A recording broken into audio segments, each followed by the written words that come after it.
Қайырлы күн, құрметті әлеуметтік желі қолданушылар. Дәстүріміз бойынша дәстүр студиясында қалалық полиция бөлімінің бірінші орынбасары, полиция подполковнигі Сәрсенқұлов Азамат Ерғалиұлы бізде қонақта. Азамат Ерғалиұлы, студиямызға қош келдіңіз. Рахмет. Бүгінгі біздің сұхбатымыздың бірінші сұрағы, жалпы сіздің қалалық полиция бөліміндегі негізгі міндеттеріңізге тоқталып өтсек. Рахмет сізге алдын ала. Және өте керемет.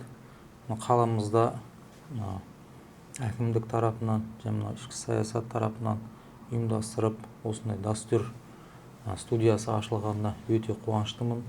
Бұл өте біздің қаламызға керек студия, себебі бұл студияда қаламыздың өзекті мәселелері талқыланып, қазір әлеуметтік желілерге біздің қала тұрғындарына түсіндірме жұмыстары жүргізілу мақсатында ашылды деп ойлаймын. Бұл өте керемет. Ал менің нақты міндетім, мен Кентау қалалық полиция бөлімінің бастығының бірінші орынбасарымын. Шенім подполковник, яғни мен Кентау қаламызда және оған қарасты елді мекендерде орын алған қылмыстар бойынша жауапты қызметкермін. Яғни полиция қызметкерлерін білесіз өзіңіз, 24/7 үзіліссіз қызметте. Қандай да бір қаламызда қылмыс орын алатын болса, барлық қылмыстың түрлері менің алдымда өтеді. Оның ішінде әртүрлі қылмыс түрлері бар. Жалпы қылмысқа жауапты қызметкермін. Дұрыс, рахмет.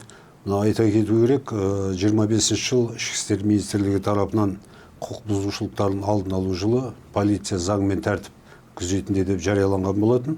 Ал енді алысқа бармай қояйық, осы облыс көлемінде, қала берді, қала көлемінде құқық бұзушылықтардың қай түрі жиі кездесіп жүрді? Біз енді өзіңіз білесіз, Кентау қаласы көп қабатты үйлер көп орналасқан. Жалпы 400-ге жуық көп қабатты үйлер бар. 5 елді мекен бар. Жақында мынау Шоқтас елді мекені Сауран ауданынан Кентау қаласына бекітілді. 2024 жылы 15 қазаннан бастап біраз гектар жерлер Сауран ауданының жерлері Кентау қаласына қосылды. Ол жерде айта кетейін, қылмыстың түрлері, құқық бұзушылықтардың түрлері, қала болған соң біз қаламызда 100 мың халықпыз. Соның 80 мыңы қалада тұрады. Көп қабатты үйде тұрады.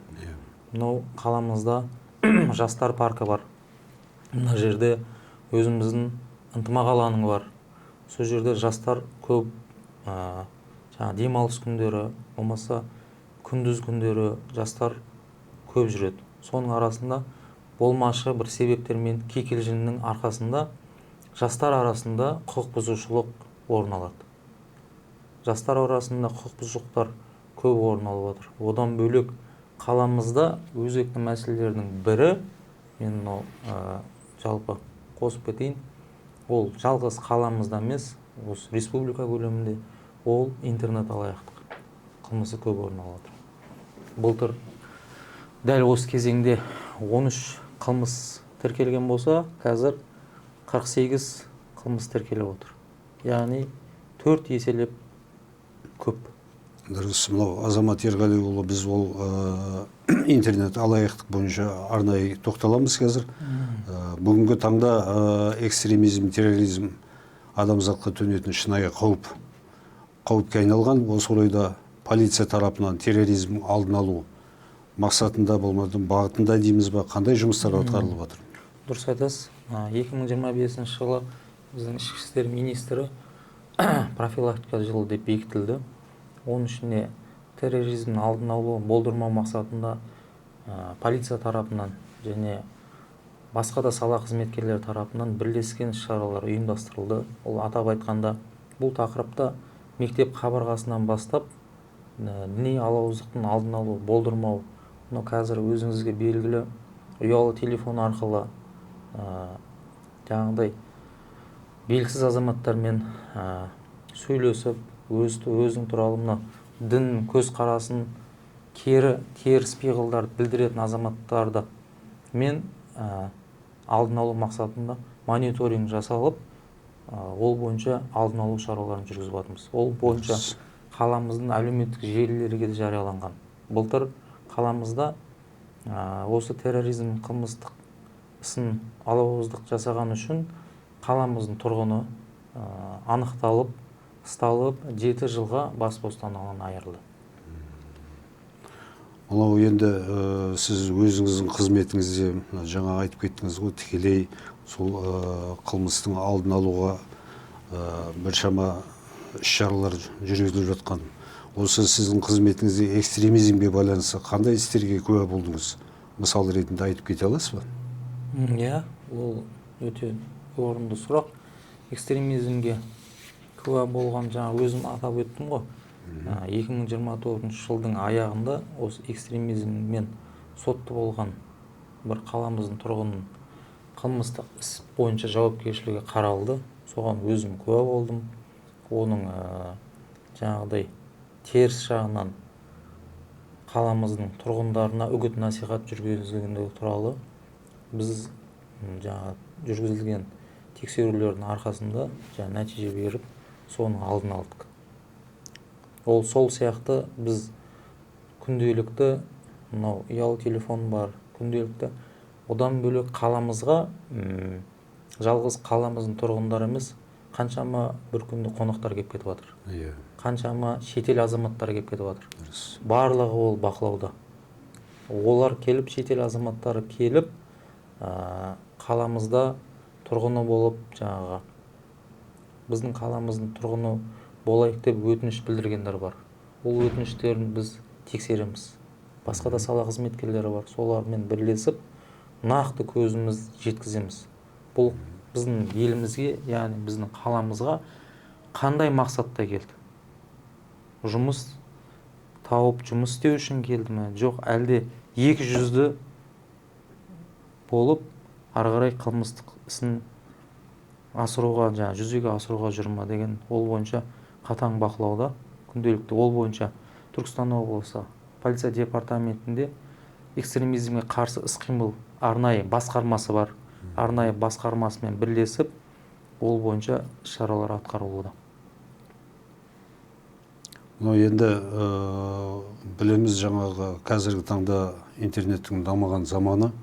Осы интернеттегі радикалды үгіт насихаттан қалай сақтануға болады? Жастарға айтып кететін, көбінесе біздің мына жастарымыз осы интернетке кіріп, осындай жаңа уағыздарды тыңдау, теріс жаңағы діни ағымдардың уағыздарын тыңдау, көбінесе сондай мысалдар көп деп не алуды. Осы насихаттан қалай сақтануға болады? Сол жайында айтып кетсеңіз.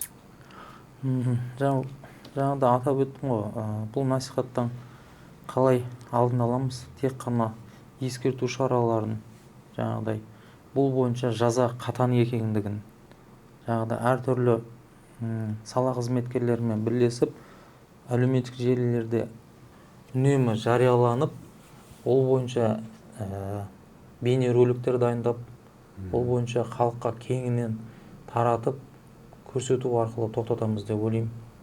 Себебі қазір барлығы әлеуметтік желі арқылы, былай айтқанда адам сөзіне сенбейді, анау ұялы телефонда тұрған нәрсеге сенеді бәрі. Сол ұялы телефон арқылы мониторинг жасап, соның ішінде бейнероликтер, оған қарсы бейнероликтер жасадық.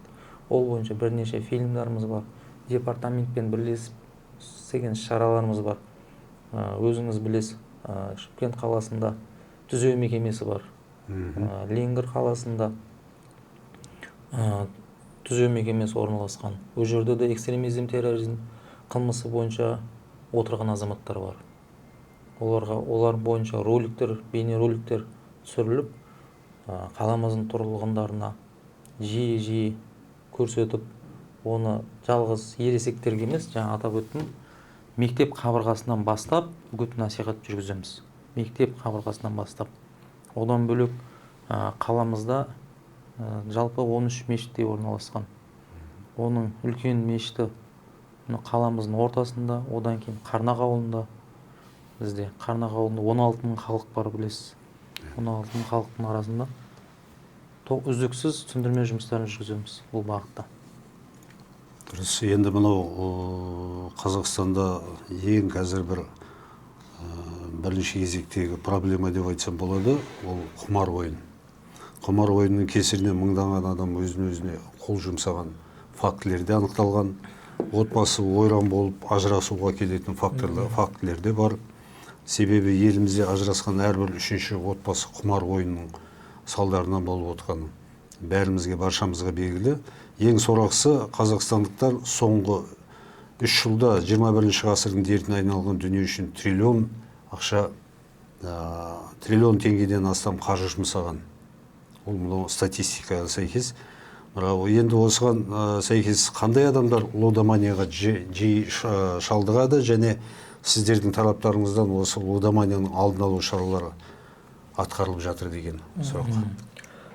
Жалпы лудомания дегеніміз ол жас көлеміне қарамайды. Біріншіден ол жерде үлкенді кіші таңдамайды. Қазір бұрын лудоманияға кіру үшін ол облысымызда, қаламызда әртүрлі компьютерлер бар еді. Жаңағыдай компьютерге барып, ставка тігіп, сол жерде ойын ойнап, солмен отыратын. А қазір үйде отырып, ұялы телефон арқылы ақшасын тігіп, ставка тігіп отыра береді. Үйде отырып. Ол туралы үйінің өзінің әкесі, шешесі болмаса, өзінің кейбір осы бізде мәліметтер бар, лудоманияға кірген. Қазір өзінің жұбайлары білмей кетеді. Жасырын. Басында лудоманияға ешкім білмейді, себебі бұл жасырын ақша тігеді. Жаңағыдай сол нәтиже берем деп жасырын ақша тігіп, ол ақша таусылған екен, уже басқа да жан жақтарына қарап қарыз сұрай бастайды. Қарызға батқан екен, одан кейін неге барады? Бұл қылмысқа барады. Қылмысқа барған себебі жаңағыдай артында қарызы бар, күнделікті кеп есіктің алдын тақылдап кеп сұрап тұрады. Одан кейін бұның кесірі отбасы бұзылады, өзіңіз білесіз. Бұның түбі лудоманияның дерті, ол өте біздің тұрғындарға өте зиян, ол белгілі. Бұл жерде тек біз алдын алу шараларын жүргіземіз лудомания бойынша. Үгіт насихат жұмыстарын кеңінен жүргіземіз. Мониторинг жүргіземіз, жаңағы барлықтары бойынша, ұялы телефондары бойынша.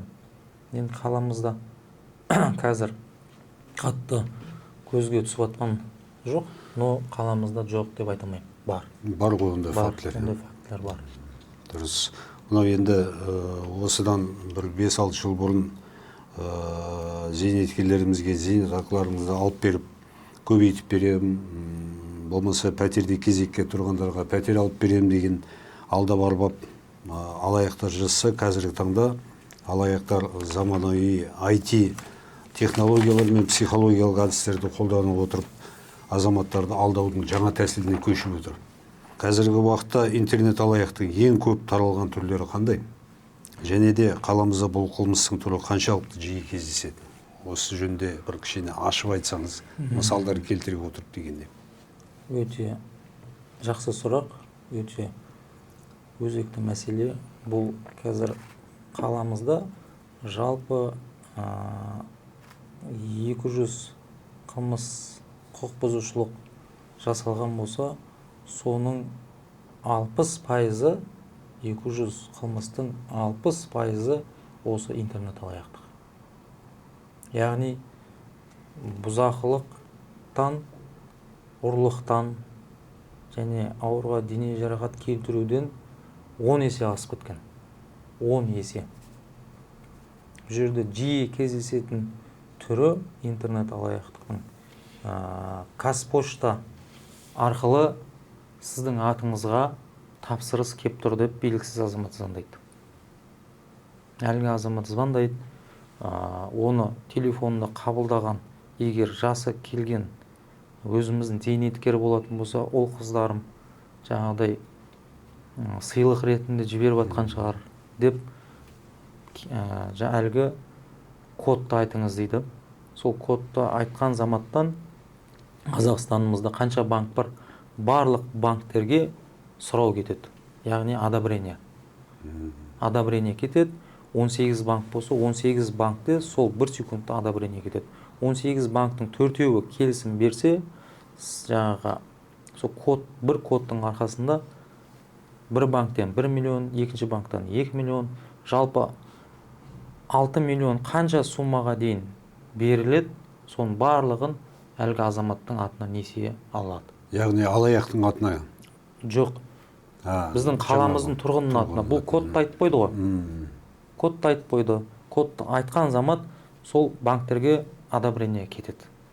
Қай банк одобрениесін береді?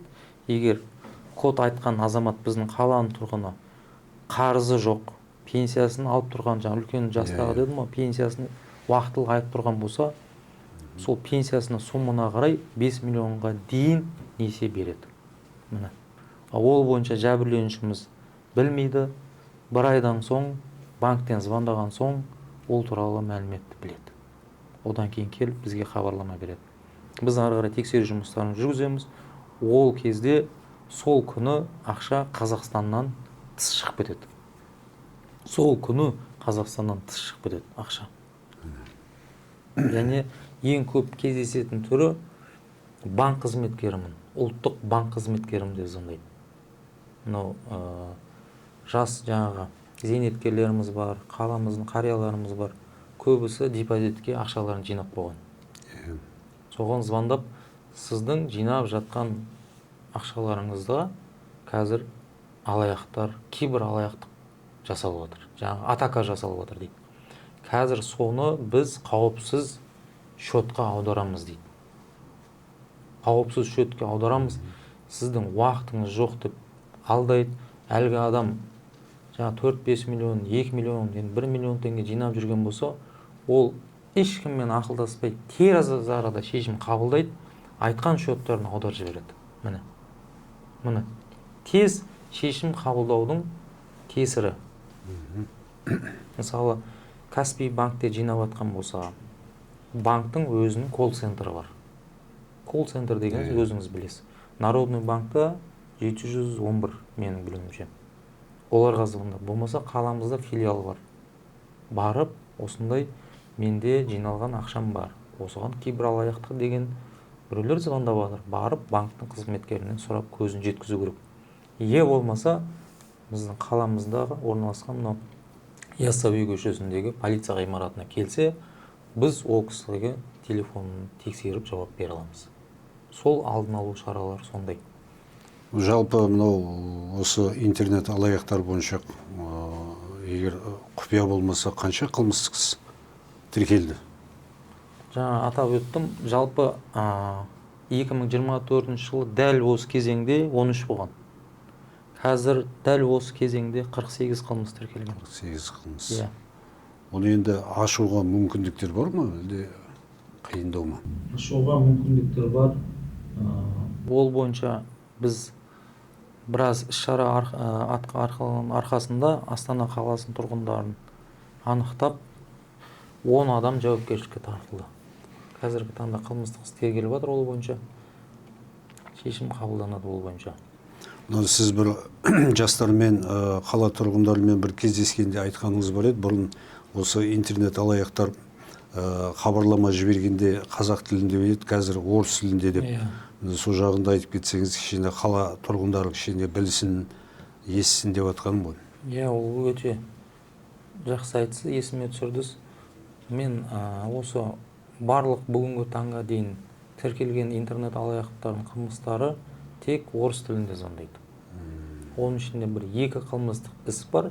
Ол өзіміздің мынау Кентау чаты деген бар. Өзіңізге белгілі Кентау чатында біздің қаламыздың тұрғындары отыр. Сол жерге жаңағыдай ақшаңызды обналичка қылып берем деп жазады. Жаңағыдай несиесіз грант алып берем дейді. Пайызсыз несие алып берем деген мағлұматтар келіп түседі. Көмегін берем деп. Соған алданған 1-2 азаматтар бар. Бірақ үнемі ең көбі 48-дің 45-і мен сізге айтайын. Тек ұялы телефонға орыс тілінде звондаған азаматтар. яғни қала тұрғындарына осы мәселе бойынша да кішкене былай қырағылық таныту керек деп айтатын ойыңыз бар ғой деп ойлаймын. Енді тағы да біріне мынау бүгінде өзіңіз білесіз, темекі өнімдерін дүкен сөрелерінде жауып сатуда. Алайда электронды темекі өнімдерінің жарнамалау әлеуметтік желіде жеткілікті. Мысалы, сайттарда сан түрлі самсап тұр. Мысалы, вейп деген не ол және қандай қауіп бар? Осы туралы айта кетсеңіз. Дұрыс айтасыз. Вейп деген бұл электронды темекі. Қазір жастардың көбісі қолданады. Бұл бойынша бірнеше қаламызда кездесу өткізілді. Бірақ бұны да ескерту шараларын жүргізіп, тоқтату шараларын, алдын алу шараларын жүргізіп жатыр. Мектеп қабырғасынан бастап бұл бойынша. Және мына қаламызда жастар ресурстық орталығы бар, жақында солардың жиынына барып қайттым өзім. Бұл жерде де керемет жиын өтті. Бұл жерде де біраз сала қызметкерлері келді. Бұның зияндығы туралы көрсетілді. Бұл өте зиян, себебі темекі түтіні жартылай өкпеге барады. Енді темекі зиян, дұрыс, оған да келісем. Бірақ осы вейпті шеккен адам бұл 100% өкпеге барады. 100% өкпеге барып, өкпеде қалады. Ал темекінікі 50%. 50% барып, 50% өкпеден тыныс мүшелері бар, сол жерден шығып кетеді, кірмейді былай айтқанда. Өте денеге зардабы өте үлкен вейптің. Бұл бойынша қаламызда сауда үлкен орталықтары бар, дүкендер бар. Биыл 2 жайт орын алды, өзіміз анықтап, жедел профилактика жүргізу барысында әкімшілік айыппұл салдық сатқан азаматқа. Жалпы мынау елімізде вейпке қатысты заңнамалық қандай шектеулер бар, мысалы, заңға сәйкес? Мен оны айтып отырған кезінде де, мысалы, темекіні сатып, мысалы, темекіні уақытын өзі шектеулі болған. Сол уақытта, мысалы, тайный покупательдер деген болатын. Мысалы, бір жасөспірімді жіберіп, маған жаңа темекі беріңізші деп, мысалы, 16-ға толған, 14-ге толған балдарды жаңа жіберіп, тайны покупательдер болып, соларға қалай неғылатын. Мысалы, вейпке де қатысты осындай жаңағы профилактикалық шаралар бола ма осындай? Вейпке қатысты ол вейп қазір заңнамамызға енгізілді, мүлдем сатуға тыйым салынады. Тыйым салынған. Мүлдем. Оны жасырын, былай айтқанда подпольный. Шет мемлекеттен тапсырыс беріп, әкеп, облыс көлемінде, қала көлемінде жасырын таныстар арқылы жаңағыдай жеткізіп сатып жатыр. Бірақ ол бойынша біз жаңа атап өттім, 2 әкімшілік шара анықтап, оған жауапкершілік қаралды. Дұрыс. Енді жалпы жастарымызды осы вейптен сақтандыру үшін қандай шаралар атқарылып жатыр? Сіздердің тараптарыңыздан және сақтану жолдарын айтып өтсеңіз.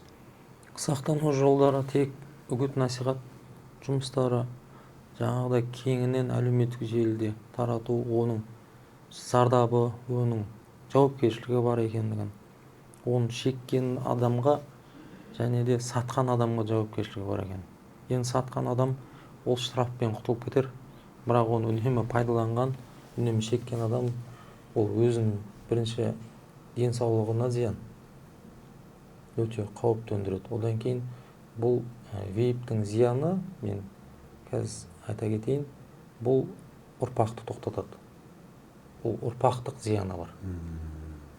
Бұл ертең жас жігіт 18-ге толған, жаңағыдай отбасы құрам деп отбасы болатын болса, егер бұл 3-4 жылдан бері вейп қолданып келген болса, оның жаңағыдай ұрпақ жалғастыру жаңағыдай өте несі төмен болады.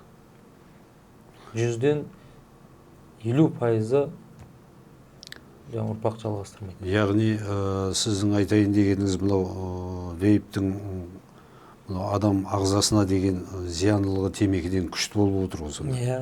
Өте. Күшті болып отыр. Рахмет. Мынау енді тағы бір неміз, мына қандай да бір болмасын, мемлекеттік қалыпты өмір сүруінің маңызы және міндетті элементтерінің бірі қоғамдық тәртіп сақтау. Бұл элементтің тұрақтылығын қалыптастырмай мемлекеттің, қоғамның тыныс-тіршілігін елестету мүмкін емес. Қазіргі таңда қоғамдық тәртіп сақтау үшін өзіңіз қала тұрғындарына қандай кеңес берер едіңіз? Соны бір айтып өтсеңіз. Мен қала тұрғындарына кеңесім, қоғам болғаннан кейін дұрыс, әртүрлі жағдай болады. Бірақ соны өзінің отбасынан бастаса, отбасынан бастап, өзінің тұрғылықты жерінен бастаса, жүріс тұрысы, оның ішінде жол қауіпсіздігі қазір өзекті мәселелерін біліп отыр. Біз кеше әлеуметтік желіде өзіміз көрген шығарсыз, Қарағанды облысында, Атырау, Ақтау облысында өте үлкен жол көлік оқиғасы орын алды. 25 адам қаза болды бұл бойынша.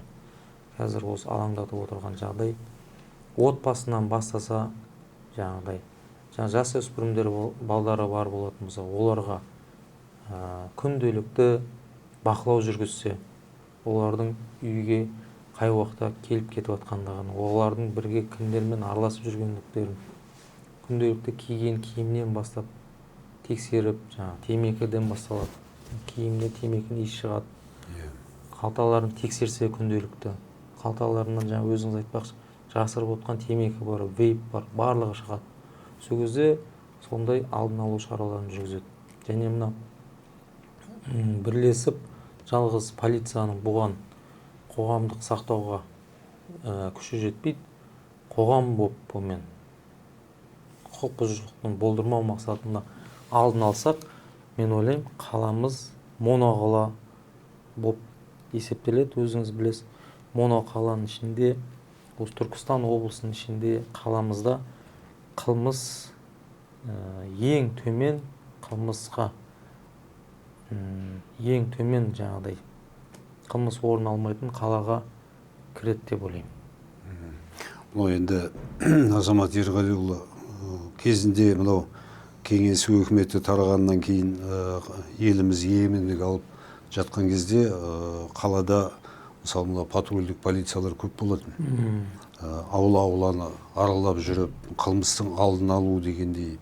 Болмаса кезінде жаңағы анау біздерде не дейміз әлгі дружинниктер болды ғой. Дружинниктер көбірек болды. Жалғыз ол ауылдарда емес, мысалы көп қабатты үйлердің жертөлесінде, болмаса жаңағы жоғарғы бөлігінде отырып, жаңа қылмыстық топтардың нелерін анықтап, полициялар сондай хабарлама берер.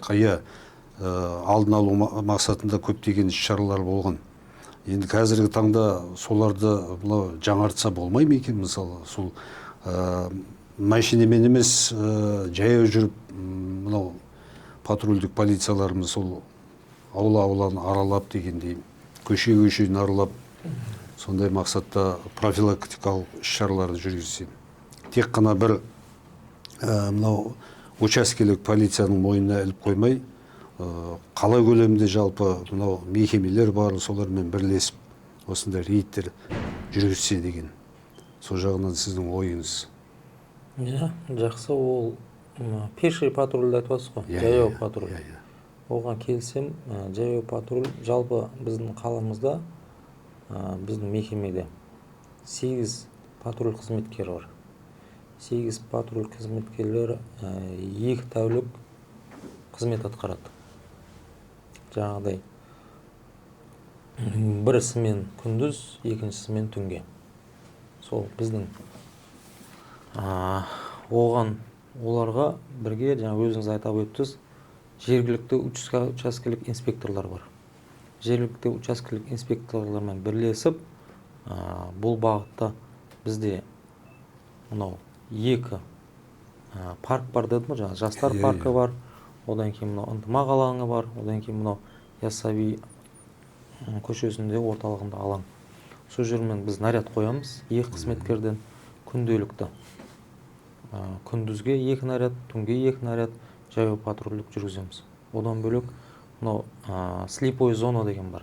Слепой зона дегеніміз қаламызда бейне камералар орналасқан өзіміздің Иә. мекемеде.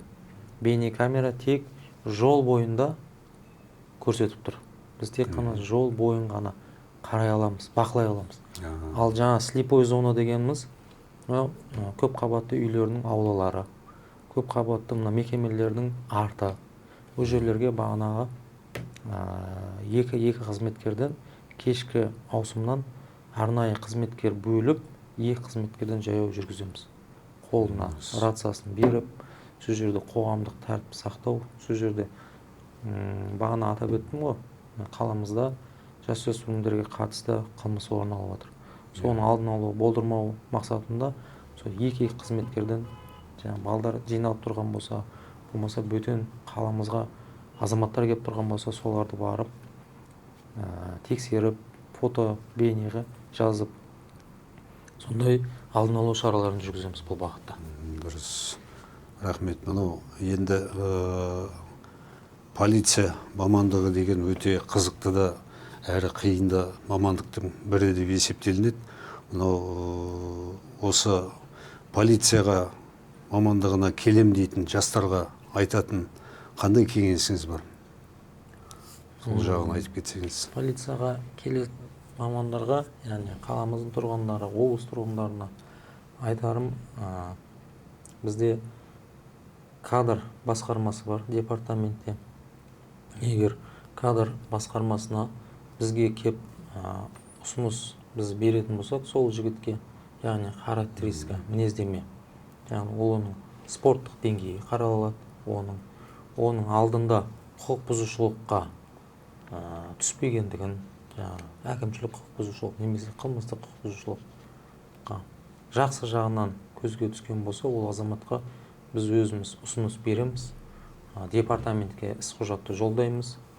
Егер керек болатын болса, жаңағыдай полиция қызметкерлеріне, яғни біздің қаламыздың тұрғыны болып бізге қызмет етем дейтін болса, біз оң жағынан көмегін берерміз. Жаңағыдай тез арада полиция саласына кіруге.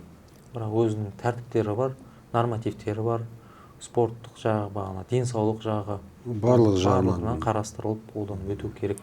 Жалпы мына енді елімізде мынау ұлттық ұлан әскерінде болған азаматтарымыз бар ма? Келіп жатқан осы мен полиция боламын. Бар. Себебі өзімізде кезінде ішкі істер қарамағында жаңағы неде болдық. Сол кезде бізге де кезінде айтып еді, осындай полицияға келіп, бірақ енді өзіміздің мамандығымыз бойынша жұмыс істейміз деп кеттік.